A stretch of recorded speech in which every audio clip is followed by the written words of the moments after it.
The Conservative MP for Stone insisted British voters had the right to know why, despite the historic referendum result, opposition Remainers are still voting against the implementation of Brexit.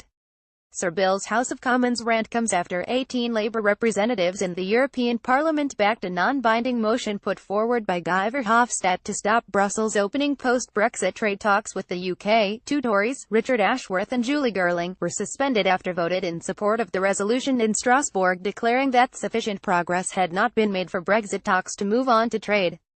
Sir Bill posed his own question to the Prime Minister after Theresa May, yesterday, confirmed preparations were accelerating to get the country set for a new role outside the bloc. Parle TV Brexit News. Sir Bill Cash takes aim at Labour Party Remainers voting against Brexit. Our voters have every right to hear a public explanation from the opposition Remainers. Sir Bill Cash. Mrs May's stark warning to Brussels said Britain is poised to be an independent trading nation immediately if talks on an EU deal fail.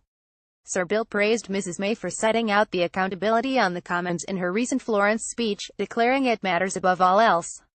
He added the opposition voted against the Withdrawal and Repeal Bill and the repeal of the European Communities Act 1972. Does she agree that our voters have every right to hear a public explanation from the opposition Remainers and Reversers as to why, despite the referendum vote, they still subscribe to the EU's undemocratic system of lawmaking, to a closed-door Council of Ministers where decisions are taken behind closed doors, largely in secrecy, which contrasts so vividly with what goes on in this House? Mrs May responded, announcing she agreed with Sir Bill and right to point the finger at the opposition. The Prime Minister added they claimed they're going to support the result of the referendum but they vote against the very bill that will put that into place. Not only did they do that, but in voting against the EU withdrawal bill they have voted against environmental regulations into UK law, and to bringing workers' rights into UK law. The Labour Party voting against bringing workers' rights into UK law. It's this government that is supporting them. Friday, September 22, 2017. British Prime Minister Theresa May gestures as she delivers her speech in Florence.